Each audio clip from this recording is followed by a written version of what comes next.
وہ جو پرانے توہمات تھے وہ بھی مسلمانوں کے علم میں تھے.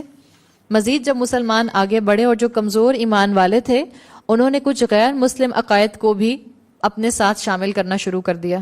اہل کتاب کے اندر پہلے سے 13 کا عدد جو تھا وہ منحوس سمجھا جاتا تھا. 13 نمبر خاص طور پہ عیسائیوں کے اندر، کرسچینٹی کے اندر 13 کا نمبر جو ہے اس کو منحوس سمجھتے ہیں.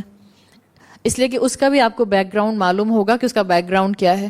اس کا بیک گراؤنڈ یہ ہے کہ ان کا خیال ہے کہ عیسیٰ علیہ السلام کے جو ساتھی تھے ان میں سے جو ان کا 13واں ساتھی تھا، جو ان کا 13th فرینڈ تھا، جوڈس اسکیریٹ اس کا نام آتا ہے، اسی کے بارے میں آتا ہے کہ اس نے عیسیٰ علیہ السلام کی مخبری کی تھی.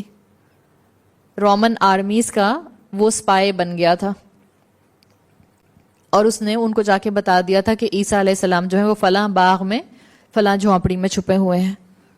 اس وجہ سے 13 کا ہنسا جو ہے وہ کرسچینٹی کے اندر وقت کے ساتھ ساتھ بڑھتا گیا اور اس کو بیڈ لک کا سائن بنا دیا گیا.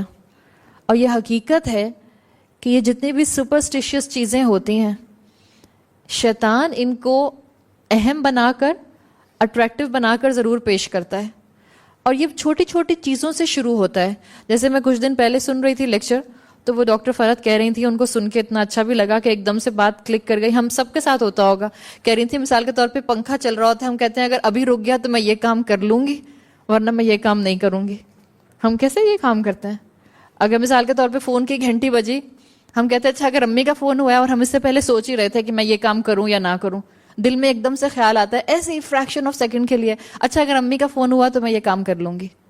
تو وہ کہہ رہی تھی یہ چیز بھی انسان کو الٹیمیٹلی شگون لینے کی طرف لے جاتی ہے.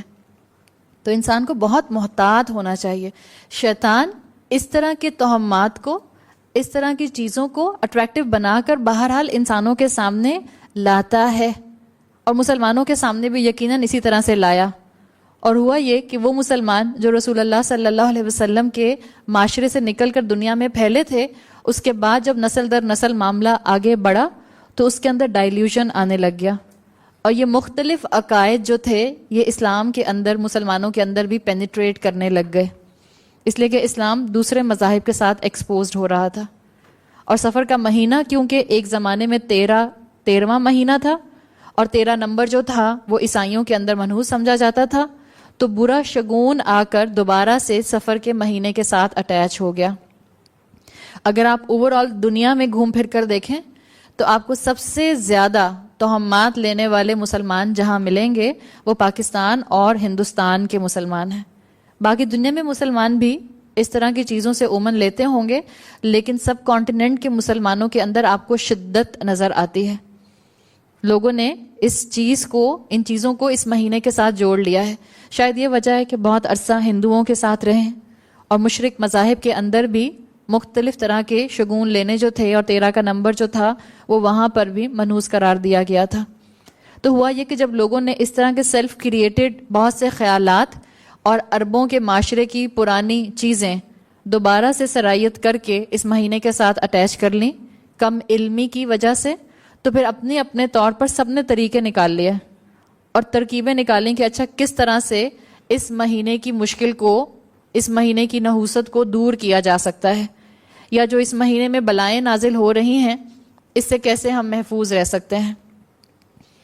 جبکہ اگر آپ نوٹ کریں کہ اللہ کے رسول صلی اللہ علیہ وسلم نے کیا فرمایا تھا جب ان کو پتہ چلا تھا کہ عرب کے دور میں اس طرح سے سفر کے مہینے کے ساتھ توہمات اٹیچ تھے، تو آپ نے کہا تھا ولا سفر کی کوئی حقیقت نہیں ہے.